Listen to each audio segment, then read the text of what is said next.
Eu sou a Flávia Muniz, eu sou especialista em empoderamento econômico na ONU Mulheres, tenho mestrado, doutorado em psicologia, faço uma pós-graduação em justiça social pela Universidade de Harvard e, bem, já há uns 4, 5 anos trabalho nas Nações Unidas na frente do empoderamento econômico de mulheres e de pessoas em sua diversidade, né? Sempre tendo em vista a questão interseccional que, apesar de parecer um tanto complexa, a gente vai falar daqui a pouco e perceber que não é nada tão complexo assim. E uma das frentes mais importantes, mais caras para nós, é a questão da integração de pessoas refugiadas e migrantes. E é sobre isso que a gente vai falar mais enfocadamente no dia de hoje. Então, muito obrigada por me ter aqui e eu espero que seja uma troca muito positiva para todo mundo. É impossível começar a falar sobre integração de pessoas refugiadas e imigrantes sem falar sobre direitos humanos, sobre igualdade de direitos e de oportunidades. Bem, essa é a base do meu trabalho, claro, nas Nações Unidas, mas a gente entende que deve ser a base da vida de todo mundo, garantir direitos humanos para todos, para todas. A ideia dos direitos humanos, ela é muito simples. E assim como ela é simples, ela é extremamente poderosa. Porque vem da ideia de que todas as pessoas no mundo têm o direito de viver uma vida digna e de ser tratada com igualdade. O direito humano vem da ideia de que nascer é suficiente para você ter alguns direitos garantidos. É só você existir no mundo. Mas será que todas as pessoas acessam esses direitos, acessam as oportunidades da mesma forma? Bem, a gente sabe que não, né? Tem diversas pesquisas em qualquer mesa de bar, mesa de restaurante, é um tema que se repete o tempo inteiro. As pessoas não acessam as oportunidades e os direitos humanos da mesma forma. As mulheres, por exemplo, são sobrecarregadas com tarefas de cuidado, depois da pandemia ficaram ainda mais sobrecarregadas e sentiram muito o peso de tudo isso nas suas carreiras profissionais no mercado de trabalho. As mulheres acessam menos salários altos, as mulheres têm mais dificuldade em se formalizar. A mesma coisa acontece se a gente olha para as questões raciais no Brasil. As mulheres negras estão de um lado dessa corrente e os homens brancos estão do outro, né? A gente vê as mulheres negras que tiveram a mesma qualificação profissional dos homens brancos, mesmo assim recebendo muito menos que eles. Então, a gente sabe que ainda há muito a ser feito para a gente encontrar a igualdade que a gente tanto quer. E para a gente falar sobre igualdade, a gente precisa falar sobre interseccionalidade, que foi algo que eu falei bem rapidamente agora. Interseccionalidade parece um conceito muito complexo, porque é uma palavra, né, que a gente raramente escuta, mas nada mais é do que a percepção de que você precisa juntar vários marcadores sociais para entender a complexidade que é uma vivência humana. Ou seja, é pensar que a vida de uma mulher é diferente da vida de um homem, tudo bem.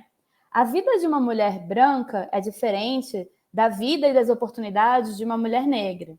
A vida de uma mulher negra e heterossexual tem vivências e tem oportunidades que já é diferente da vida de uma mulher negra homossexual. E aí por diante, a gente pode colocar diversos marcadores sociais aí para entender que a intersecção de todos esses marcadores é que precisam ser levados em consideração para a gente entender, bem, a vida como ela é. E um desses marcadores que a gente vai falar hoje com mais profundidade é justamente a questão do status migratório e da nacionalidade. Mas, bem, já que eu trouxe aqui tantas questões negativas sobre como a gente está avançando em prol da igualdade, eu queria trazer uma outra questão aqui, que é como poderia ser se a gente realmente conseguisse sanar tantas diferenças de oportunidades e diferenças em direitos. E eu quero dizer aqui que a gente acha que diferenças são coisas positivas. É bom que exista a diversidade, é bom que existam as diferenças. O que não pode acontecer é que as diferenças sejam suficientes para que uma pessoa acesse muito mais direitos e oportunidades do que outras pessoas. Olha só o que o Banco Mundial nos traz. A produtividade por trabalhador ou trabalhadora aumenta em 40% se todas as discriminações contra as funcionárias e contra gerentes mulheres fossem eliminadas. O Banco Mundial também nos fala que a igualdade salarial entre homens e mulheres representaria um aumento de 26% no PIB mundial e de 3,3% no Brasil. A gente está falando de algo em torno dos 382 bilhões de reais. Isso daqui é para dizer que endereçar desigualdades não é bom apenas para mulheres, para pessoas diversas que não acessam tantas oportunidades. É bom para todo mundo. Inclusive, é bom para empresas. Empresas que adotam a diversidade são mais felizes, são mais saudáveis e mais rentáveis. Uma pesquisa da Gallup mostra que as empresas com força de trabalho mais diversa são 22% mais produtivas, possuem 27% a mais de rentabilidade e têm clientes, em média, 39% mais satisfeitos. O Annual CEO Survey da PwC de 2016 nos mostra que as empresas com mais diversidade têm 59% mais probabilidade de superar a performance financeira dos seus pares, por que não dizer dos seus concorrentes. 152% maior propensão dos colaboradores e colaboradoras proporem novas ideias. E a gente sabe que se a gente quer que novas ideias aconteçam, a gente quer que elas aconteçam dentro da nossa empresa e não na da concorrente, necessariamente. E empresas que investem em diversidade, que têm um quadro mais diverso, costuma ter 36% maior retenção de talentos, que a gente sabe também tem sido um grande desafio quando a gente fala de recursos humanos. E aí, como eu falei antes, o que eu quero hoje é trazer um aspecto da diversidade que é pouco explorado ainda no Brasil e pouco conversado. Um aspecto de diversidade que, incluído com vários outros, como eu falei agora, tendo em mente a interseccionalidade, consegue nos trazer alguns benefícios como esses que eu acabei de falar. E esse aspecto é a nacionalidade e o status migratório.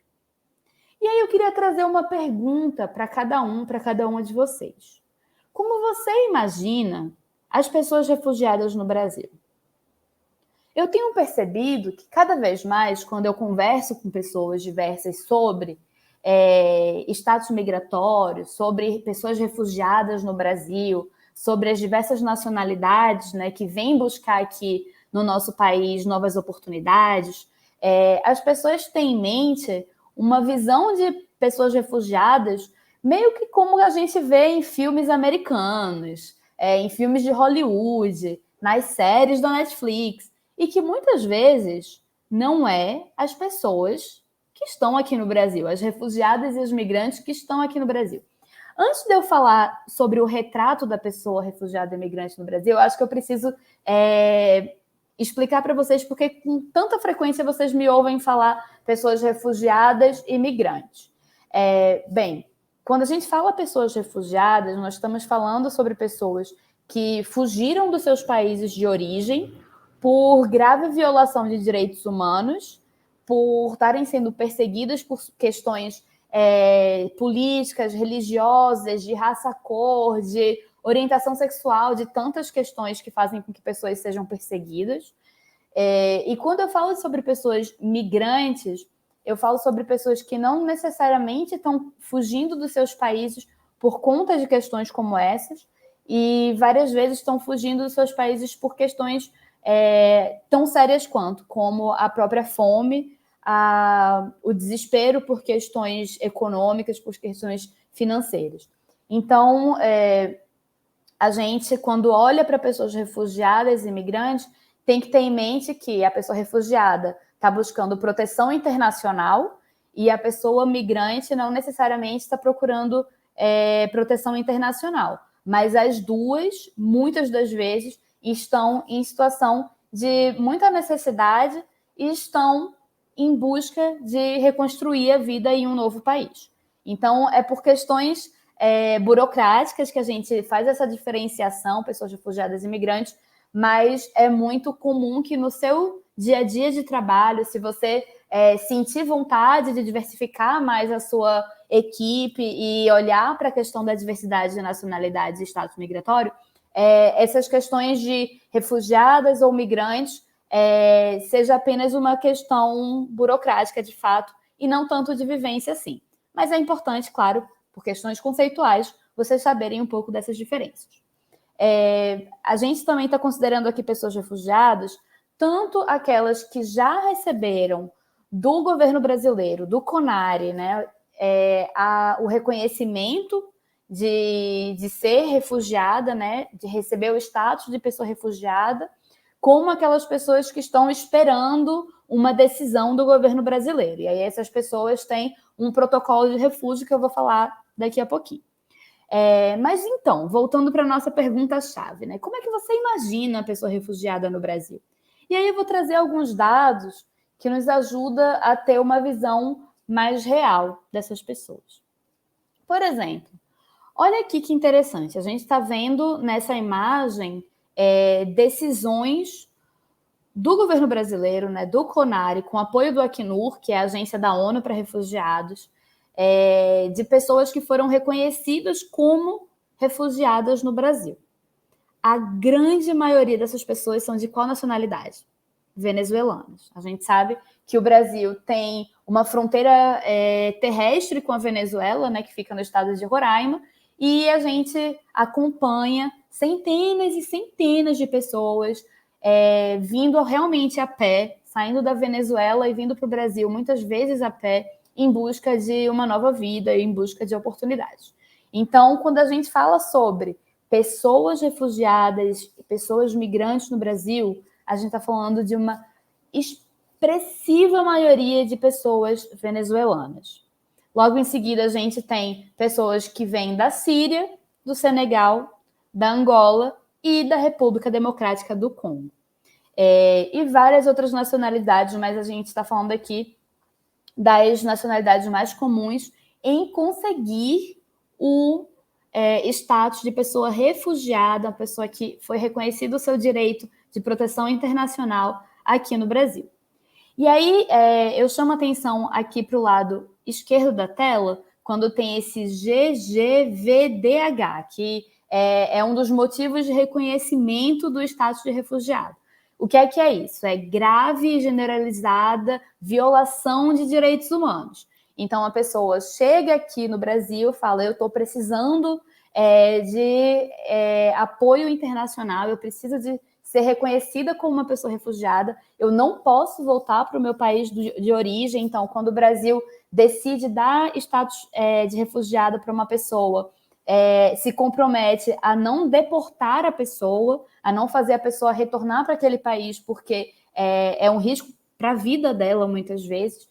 E a grande maioria dessas pessoas conseguiram o status de refugiada baseado num reconhecimento de grave e generalizada violação de direitos humanos, GGVDH.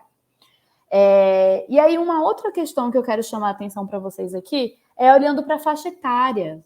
A gente está falando que a grande esmagadora maioria das pessoas refugiadas no Brasil tem entre 18 e 45 anos. Ou seja, pessoas em idade produtiva, pessoas que vêm para o Brasil com interesse em trabalhar.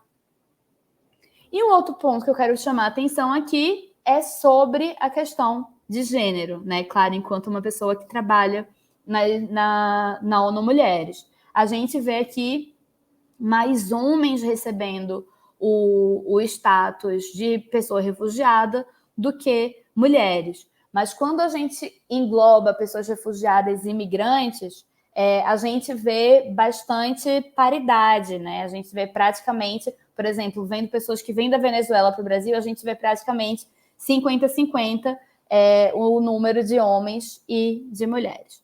Então, eu espero que esses dados aqui sejam úteis, principalmente para que a gente tenha uma visão real de quem é a pessoa refugiada, imigrante, que busca o Brasil, né? E aí, trazendo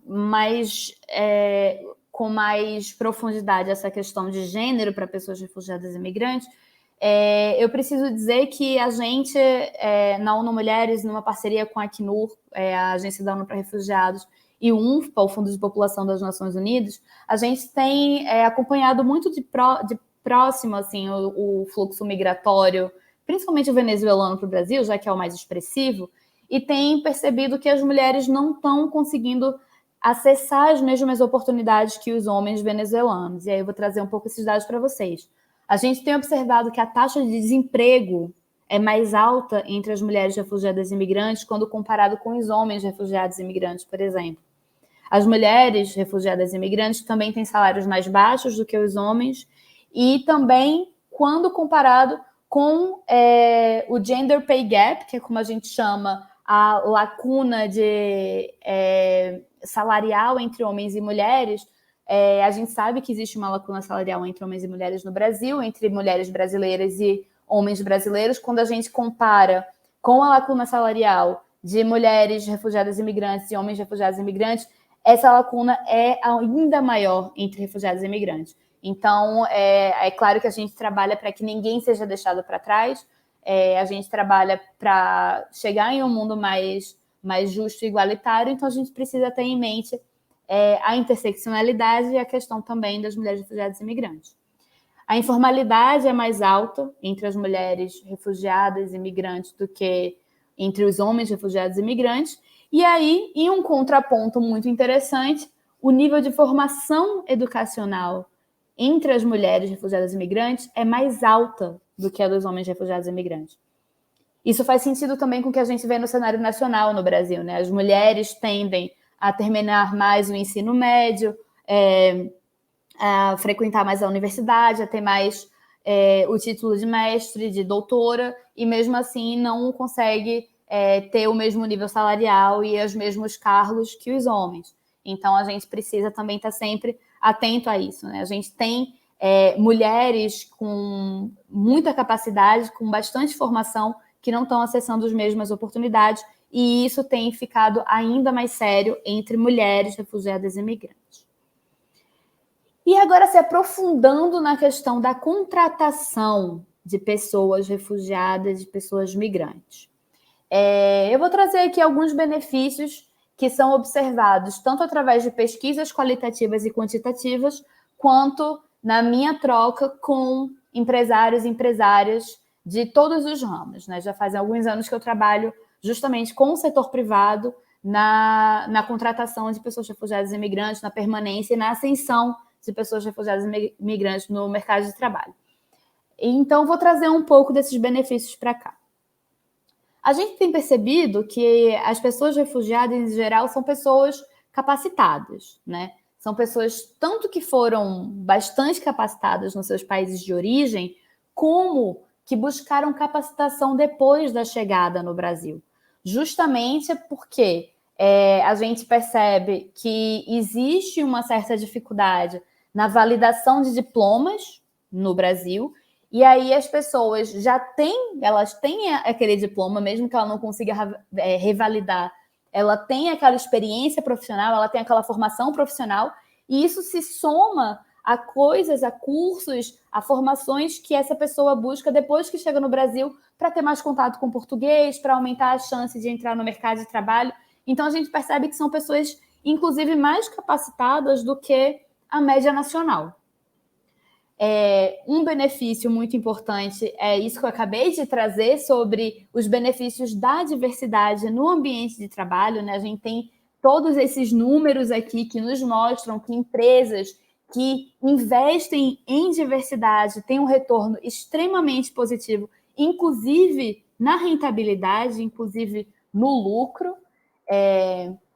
Uma questão chave, principalmente para quem trabalha com hotelaria, com o food service, com o contato com pessoas de todo o mundo, é a questão da diversidade linguística para a empresa. Então, são pessoas, no mínimo, bilíngue, né? Principalmente quando a gente fala de pessoas refugiadas e imigrantes de países hispanohablantes, né? Como é o caso da Venezuela, as pessoas já chegam aqui falando o espanhol, com alguma facilidade, né? Mais do que alguns outros idiomas, conseguem aprender o português e em poucos meses já tem aí uma capacidade bilíngue para trazer ainda mais diversidade e capacidade de troca para o seu ambiente de trabalho, para a sua empresa. A gente observa também, entre pessoas refugiadas, uma alta retenção de talentos e, claro, uma baixa rotatividade. Isso muitas vezes está relacionado a uma certa lealdade que a pessoa cria com a empresa que deu oportunidade para ela, né? Isso é algo que a gente observa muito. A gente observa também que entre pessoas refugiadas e imigrantes tem uma altíssima disponibilidade para mudar de estado à cidade, porque imagina, a família daquela pessoa ou está com ela ou está no seu país de origem. Então, muitas vezes, a pessoa tem mais flexibilidade de se mudar para estados diferentes, para cidades diferentes e reconstruir, né, naquele estado, naquela cidade, a sua vida com uma nova rede de apoio. As empresas que contratam pessoas refugiadas e imigrantes também tendem a relatar uma alta motivação. São pessoas que faltam menos no trabalho, que dão mais justificativas quando precisa faltar, o que está muito relacionado à alta retenção e a esse sentimento de gratidão, de lealdade para a empresa que deu a oportunidade de integração socioeconômica no Brasil. A gente também observa, né, tem pesquisas que nos mostram que as empresas que investem na contratação de refugiados, de refugiadas, elas são bem reconhecidas pela comunidade e pelos clientes. Por que é importante falar isso? Porque, de fato, em outros países pode existir uma certa preocupação por parte de alguns clientes, por parte de algumas pessoas da comunidade, da empresa estar dando oportunidade para uma pessoa estrangeira e não uma pessoa daquela nacionalidade, sendo que em todos os países, né, por mais avançado que seja, existe uma certa taxa de desocupação, de desemprego. Isso não é o que a gente vê no Brasil, tá? Isso daqui é uma coisa muito importante da gente falar. No Brasil, pelo contrário, existe curiosidade em pessoas de nacionalidades diversas, existe uma vontade de saber mais a história daquela pessoa, existe uma certa compaixão por aquela pessoa, uma certa empatia. E o que a gente observa é justamente que, para os clientes, o investimento em pessoas refugiadas e imigrantes dá uma certa proximidade com a empresa, né? Conversando com empresários e empresárias do universo da gastronomia, a gente percebe que existe um certo histórico de pessoas refugiadas e imigrantes buscarem as experiências, o ramo da gastronomia para reiniciar a sua vida, seja por questões afetivas, seja por uma larga experiência com a gastronomia no seu país de origem, mas existe realmente essa tendência. E, por fim, claro, uma possibilidade também de diversificar as técnicas, os sabores, os temperos, para pessoas que tiveram a vivência da gastronomia no seu país de origem e que vêm ao Brasil para agregar a nossa cultura, né? É algo que a gente tem falado cada vez mais, é que pessoas refugiadas e imigrantes, elas agregam ao Brasil, elas agregam economicamente ao Brasil, né? São pessoas, como vocês viram, no auge da sua capacidade de trabalho, no auge dos seus anos produtivos e que agregam a nossa economia, da mesma forma que agregam a nossa cultura, com seus conhecimentos desde artes até teatro, até música, até gastronomia. Essa troca é positiva para todo mundo. E aí eu queria trazer alguns mitos que eu mesma tive o prazer de escutar várias vezes, conversando com empresas que estavam dando os primeiros passos na contratação de refugiadas e imigrantes. E eu digo o prazer não é de forma irônica, não, sabe? É porque é um tema tão pouco conversado que é muito legal ser uma pessoa de referência para que as pessoas façam comentários e perguntas sem vergonha. E aí, várias dessas perguntas aqui foi justamente nesses tons. A empresa contratante precisa pagar taxas extras para contratar pessoas refugiadas e imigrantes. Gente, isso é um grande mito, isso não existe. Não existe nenhuma taxa a mais, não existe, na verdade, preste atenção, nada de diferente entre contratar uma pessoa refugiada e imigrante ou uma pessoa brasileira. Tá? Daqui a pouco a gente vai ir para o passo a passo, como o Humberto falou, mas eu quero deixar isso aqui muito claro. Não existe nenhum custo adicional, não existe nenhuma taxa que precise ser paga na contratação de pessoas refugiadas e imigrantes. Pessoas refugiadas e imigrantes não podem abrir conta no banco no Brasil. Como é que uma pessoa venezuelana vai ter uma conta no Banco do Brasil? Isso é um grande mito. Pessoas refugiadas e imigrantes que estão documentadas no Brasil, elas têm o direito de abrir conta no banco, certo? Inclusive, a gente vai falar sobre como você que ficou com interesse em contratar pessoas refugiadas e imigrantes pode dar uma mãozinha para que essas pessoas consigam contratar, abrir a conta no banco, mas não é nem nada demais, certo? Pessoas refugiadas e imigrantes, pessoas refugiadas normalmente são esses que são mais assombrados por esse mito aqui. Pessoas refugiadas são fugitivas do país de origem, pois cometeram crimes. Gente, isso daqui não é verdade. Né? Eu já expliquei aqui para vocês, para a pessoa ser reconhecida como refugiada no Brasil, é um processo bem demorado, em geral dura 1 ano e meio aí de processo, de entender quais que foram, o que é que levou essa pessoa a buscar o status de pessoa refugiada, e a gente já sabe muito bem que não é fácil conseguir esse status de pessoa refugiada. As pessoas não estão fugindo porque cometeram crime, as pessoas estão fugindo por muita necessidade. Aqui não costuma ser o caso no Brasil, mas a gente sabe de vários países em que as pessoas chegam de barco. E tem uma poetisa que falou algo que me marcou muito uma vez, que era a terra, né, precisa estar muito insegura para que a pessoa ache que ela está mais segura dentro de um bote salva-vidas atravessando o oceano. Tá? Pessoas refugiadas, elas fugiram dos seus países porque elas estavam correndo risco de vida.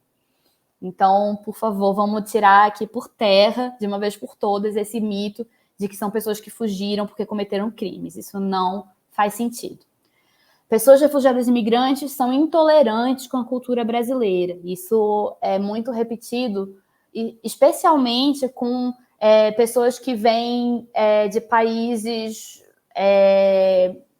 com uma cultura islâmica mais tradicional, mais patriarcal, e muitas vezes só pela mulher estar com um hijab, que está com um lenço se cobrindo, etc., é compreendida dessa forma.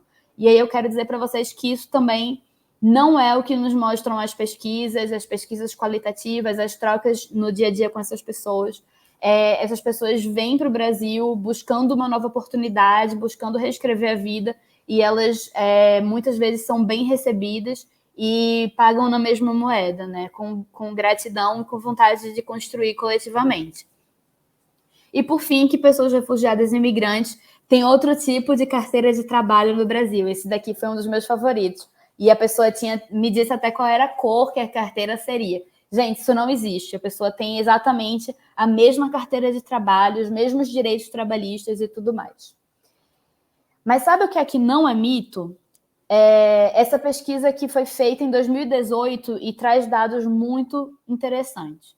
O que não é mito é que 91,2% dos profissionais de recursos humanos aqui de São Paulo declararam que não dominam os procedimentos para a contratação de pessoas refugiadas. 91%. Isso não é mito. 47,8% dos profissionais da área de recursos humanos acreditam que colegas evitam contratar refugiados por medo de autuações do Ministério do Trabalho. Que bom que eu acabei de passar alguns meses para vocês sabem que isso aqui não existe. Mas imagina, quase metade dos profissionais de RH buscam não contratar refugiados com medo do que o Ministério do Trabalho faria, enquanto o Ministério do Trabalho está se juntando às Nações Unidas, a várias outras organizações, inclusive da sociedade civil, para sensibilizar cada vez mais o setor privado na necessidade de incluir pessoas diversas, inclusive pessoas refugiadas e imigrantes. E agora vamos para a parte super prática. O que é que precisa, enfim, ser feito para contratar pessoas refugiadas e imigrantes? Então, vocês vão me falar, Flávia, a gente te escutou aqui, a gente viu os dados, a gente ouviu tua experiência, a gente viu essas mulheres, esses homens, e a gente quer contratar aqui uma pessoa, 2 pessoas, 10 pessoas refugiadas e imigrantes. O que é que eu faço? O que é que eu preciso ter em mente? Bem, como eu falei para vocês, o processo de contratação é exatamente o mesmo de que se a pessoa fosse nascida no Brasil. Um ponto de atenção é a pessoa refugiada e imigrante, ela tem até um CPF, mas ela não tem um RG, ela não tem uma carteira de identidade, ela tem um outro tipo de documento. E esse tipo de documento, ele pode mudar de acordo com qual é o status migratório daquela pessoa. Lembra que eu falei alguns minutos atrás, refugiado, migrante, no dia a dia a diferença não é muita para a gente, mas aqui isso é uma diferença que pesa, porque o documento que essa pessoa tem e que você vai precisar para fazer a contratação, esse documento pode mudar. Então, quais são os documentos que você, a sua empresa, pode utilizar para fazer a contratação? Você pode utilizar o protocolo de registro do imigrante, que a pessoa chegou no Brasil, deu suas informações, disse que queria passar a morar aqui no Brasil, mas a sua carteirinha, a carteira de registro nacional do migratório, demora um pouco para chegar. E aí a pessoa fica com esse protocolo. O protocolo já é reconhecido como um documento válido. Então, você pode usar o protocolo de registro do imigrante para fazer a contratação. Claro, você pode usar a Carteira de Registro Nacional Migratório, a CRNM. Algumas de vocês que já contrataram migrantes antes devem conhecer os documentos anteriores, Então, se a pessoa está com documentos anteriores que não se faz mais, mas que está em vigência, está dentro da validade, você também pode receber. E o protocolo de solicitação de refúgio, que é emitido pela Polícia Federal. O que é esse protocolo? Então, a pessoa chega aqui no Brasil e fala, olha, eu preciso acessar um status de refugiado, Eu sou uma pessoa refugiada, eu queria esse reconhecimento do governo brasileiro. A Polícia Federal, ela vai dar um protocolo de solicitação de refúgio. Esse protocolo é um documento válido e pode ser utilizado como documento oficial na contratação da pessoa. Por que eu estou dando tanta atenção para esse documento? Porque se você resolve contratar uma pessoa que tem um protocolo de solicitação de refúgio, você vai ver aquele papel e vai pensar, não, isso daqui não é um documento oficial. Acho que, inclusive, a gente está melhorando, A Polícia Federal, com o apoio de vários órgãos internacionais, estão melhorando isso, mas algum tempo atrás era um papel em preto e branco A4 impresso na impressora, assim, pela PF. Então, eu entendo ser um choque para algumas pessoas que não têm familiaridade. Mas esse documento está agora melhorando, está ficando mais bonitinho, Mas, por favor, entenda que sim, você pode aceitar esse protocolo de solicitação de refúgio como um documento válido para a contratação daquela pessoa.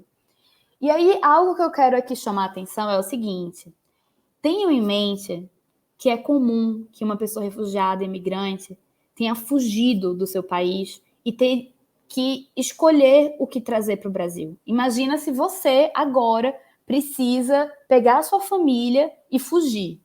Você não levaria a sua casa inteira. Você provavelmente não levaria o certificado daquele curso que você fez em 2017. Você tem coisas muito mais importantes para levar. E é claro, né, o caminho pode ser muito conturbado. Muitas pessoas, como eu falei, vêm de ônibus, faz um grande percurso a pé, vem fugido em aviões de uma hora para outra. Então, a gente está falando de pessoas que muitas vezes não têm todos os documentos que você gostaria que ela tivesse e que provavelmente ela também gostaria de ter. Isso é válido principalmente quando a gente fala sobre documentos relacionados à educação. Né? Então, muitas vezes a gente tem pessoas que têm uma pós-graduação e não tem um certificado daquela pós-graduação porque se perdeu no caminho, porque ela teve que fugir de casa e não trouxe com ela estava fugindo pela própria vida. Então, é importante a gente ter mais flexibilidade com isso. Inclusive, para vocês saberem, não é obrigatório que a pessoa tenha, por exemplo, um passaporte ou até uma cédula de identidade do seu país de origem para fazer a solicitação de refúgio, justamente porque se entende que a situação é bem mais complexa do que essa, e o objetivo do governo brasileiro, quando aceita aquela pessoa enquanto refugiada, é a proteção internacional. Então, esses documentos aqui, por favor, podem muito bem ser aceitos, e vamos ter essa empatia, vamos ter essa flexibilidade de entender que provavelmente a pessoa não tem aquele certificado que ela diz que do curso que ela já fez, provavelmente aquela pessoa não tem um passaporte, ela não precisa ter um passaporte se ela tem qualquer um desses documentos aqui, então vamos ter isso em mente. E bem, esses são os documentos que você pode aceitar, como eu falei mais de uma vez, mas vou repetir, o processo de contratação é idêntico a uma pessoa brasileira, mas eu queria dar algumas dicas que são muito importantes para quando a gente fala do processo seletivo, né? Quando você estiver num processo de entrevista, algumas vezes algumas empresas gostam de aplicar provas, eu acho que é óbvio que a gente precisa ter em mente a questão do idioma, né? São pessoas que, se por um lado são bilíngues, por outro, não deve ter a mesma facilidade do idioma do que uma pessoa brasileira, então provas escritas, etc., pode ser uma questão de tirar uma pessoa que tem um mega talento, que faria super bem para a sua empresa, por um mero detalhe. Mas quando a gente fala de entrevistas, eu queria trazer alguns pontos importantes aqui. Primeiro deles, tenha em mente as diferenças culturais. São pessoas que tiveram uma vida bastante diferente da sua, provavelmente. Então, esteja aberto às diferentes formas de acessar uma informação importante para a vaga. Né? Tenha em mente, essa informação aqui é importante para a vaga, mas se você perguntar da forma com que você perguntaria a um brasileiro, a uma brasileira, talvez você não consiga chegar naquela informação. Então, deixar a pessoa à vontade, conseguir ter uma conversa mais aberta, uma conversa mais sincera, pode ser um caminho mais fácil de acessar informações que você provavelmente teria outro caminho de acessar se a pessoa fosse nascida e criada no Brasil. É importante estar atento a questões comportamentais mais do que a questões formais. Se naquela troca com aquela pessoa você está chegando a experiências que ela teve, comportamentos que ela está demonstrando, e aquela pessoa não consegue, por exemplo, te entregar um certificado de que aquilo realmente aconteceu, tenha em mente de que dar uma oportunidade para aquela pessoa pode ser muito mais estratégico do que, e aí você tem um mega talento com você, na sua empresa, do que cortar aquela pessoa de imediato por questões burocráticas, né? Então, estar atento às questões comportamentais pode ser algo bem interessante. E, claro, a gente tem em mente os vieses inconscientes que estão conosco todo o tempo, né? Para quem não sabe, os vieses inconscientes são preconceitos que a gente incorpora no nosso dia a dia e que está baseado em tudo que a gente aprende o tempo inteiro sobre gênero, raça, classe, orientação sexual, idade, nacionalidade, né? A gente é bombardeado o tempo inteiro sobre estereótipos diversos e, sem querer, né, sem perceber, através de caminhos inconscientes, a gente pode estar tomando decisões que reforçam esses preconceitos, que foram já naturalizados pelo nosso cérebro. Então, quando estiver em entrevistas com pessoas refugiadas e imigrantes, e se eu puder dar uma dica com qualquer pessoa, tenha em mente esses vieses inconscientes. E aí a minha dica para vocês é que vocês pesquisem um pouco sobre o assunto. Existem diversos vieses diferentes, tem o viés de afirmação, de estereótipo, de aparência, de confirmação. Cada um desses estudar sobre cada um desses abre nossa mente para coisas que a gente talvez esteja reproduzindo sem perceber. E aí é algo muito importante da gente ter em mente quando estiver entrevistando ou fazendo um processo seletivo que queira, né, trazer diversidade para a nossa empresa. E agora, digamos que você resolveu contratar uma pessoa refugiada imigrante, né? Então, você pensou um pouco sobre tudo isso que eu trouxe aqui, conversou dentro da sua organização, resolveu que ia contratar algumas pessoas refugiadas, algumas pessoas migrantes, e aí foi atrás da ONU Mulheres ou de alguma ONG que trabalhe com essa temática e resolveu, de fato, colocar a mão na massa, né? Já sabe que o processo de contratação é o mesmo, que alguns documentos serão diferentes, né? Inclusive o documento de identificação, como eu falei agora, será diferente de se fosse uma pessoa brasileira. Mas você já resolveu isso, já está decidido, já foi atrás da ONG, já conheceu algumas pessoas, já aceitou aqueles documentos, fez um processo seletivo aberto à diversidade, né? Tomou conta dos seus vieses inconscientes e resolveu contratar aquela pessoa, né? Vamos chamar essa pessoa da Karen, resolveu contratar a Karen. Você precisa ter em mente, mais uma vez, que essa pessoa veio de uma lógica bancária, uma lógica de direitos trabalhistas, uma lógica tributária completamente diferente do Brasil. Quando a gente fala, por exemplo, de pessoas da Venezuela, já que é o nosso maior fluxo migratório, a gente tem que ter em mente que são pessoas que saíram de um país em que uma bolsa lotada de cédulas mais altas que tem não consegue comprar uma salada, um prato de salada. Então, como é que essa pessoa vai entender o que é 10 reais? Como é que essa pessoa vai entender que com 2 notas de 10 reais, né, com 20 reais, ela consegue sim comprar um prato de salada? Enquanto ela saiu de um país que uma bolsa lotada de cédulas dos mais altos valores não compraria nem metade de uma salada, às vezes não paga nem uma passagem de ônibus. A gente precisa ter em mente de que muitas coisas que são óbvias para a gente no Brasil não é óbvio para aquela pessoa, principalmente quando a gente fala sobre questões tributárias e sobre questões financeiras. Então, algo que já aconteceu muito comigo.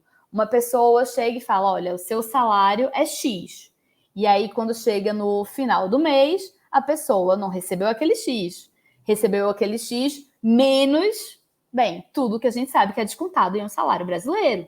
Então, quando você resolveu contratar a Karen, por favor, sente com essa pessoa e explique para ela todos aqueles numerozinhos, todas aquelas porcentagens, o que é que vai chegar para ela no final do mês, por que aquela parte é descontada, o que é um vale-refeição, o que é um vale-alimentação, o que é um vale-transporte, tudo isso. E se você tiver, enfim, vídeos ou espaços para conversar com outros funcionários, colaboradores, colaboradoras, sobre gestão financeira, é super legal fazer isso. Outra coisa importante que eu já dei um spoiler lá no começo da minha fala. Se você tiver com interesse em apoiar de fato aquela pessoa, né? Essa pessoa refugiada, migrante, vai precisar abrir uma conta no Brasil, se ela já não tiver, né? A maioria já tem, mas se não tiver, considere escrever uma carta de recomendação para o banco, porque essa pessoa tem sim direito a abrir a conta, mas às vezes o próprio banco não tem informação suficiente. Então você, como a pessoa que está empregando ela, escrever essa carta que não vai lhe custar nada, vai te tirar 10 minutos, para essa pessoa pode ser extremamente importante. Então, ter, né, em mente todos esses pequenos detalhes, depois que você resolveu contratar, também é muito importante. E aí, por fim, que você crie na sua empresa, no seu espaço de trabalho, um espaço realmente colaborativo, que os seus colaboradores, suas colaboradoras, tenham também um papel na integração daquela pessoa refugiada, daquela pessoa migrante no ambiente de trabalho. Algo que a gente faz muito junto com as empresas é facilitar workshops para a equipe, né, da empresa, a equipe do qual essa nova pessoa refugiada e imigrante vai fazer parte, workshops que sensibilizam essas pessoas, né, a equipe, em saber o que é uma pessoa refugiada e imigrante, por que ela fugiu, o que ela está vindo, né, fazer no Brasil, essa reconstrução, as diferenças culturais, os choques culturais que podem existir. E o que a gente tem observado através de pesquisas é que 94% das pessoas que participaram desses workshops de sensibilização disseram que se sentiam mais preparados para acolher a nova pessoa na equipe. Então, considere criar espaços realmente integradores, né? Contem comigo, contem com a ONU Mulheres para facilitar workshops, completamente gratuito, tá, gente? Para sensibilizar a sua equipe de trabalho, para integrar mais e mais essa pessoa, porque todos os benefícios que a gente já falou que vem através da diversidade, ele vem porque o ambiente foi, de fato, construído para a diversidade. E aqui eu queria, por fim, dizer que todo esse trabalho feito pela Frente de Pessoas Refugiadas e Imigrantes acontece no âmbito do Programa Conjunto Mover-se, né, que é focado no empoderamento econômico de mulheres refugiadas e imigrantes no Brasil.